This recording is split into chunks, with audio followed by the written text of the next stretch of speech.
Alright, so this is a symptom of a 2015 ILS with 107,000 miles with a bad starter. You try to start it and it won't start. Battery test is out good. Battery connections are good. So I hit the brakes, I start the car. Quiet. Quiet. And you keep on trying it, sometimes it'll work.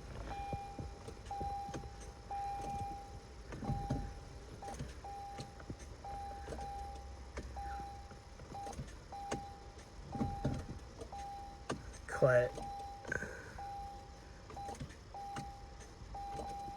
Anyways, that's the bat. And so we're gonna change the starter and it should work way better. One more time by any luck. Nope.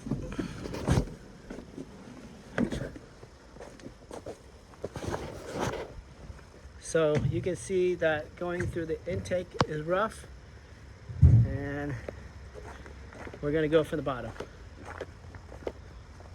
So I turned everything this way to give me some access to the starter. Not sure if that's a good way or going the other way is good. I'll try this way. All right, let's screw out.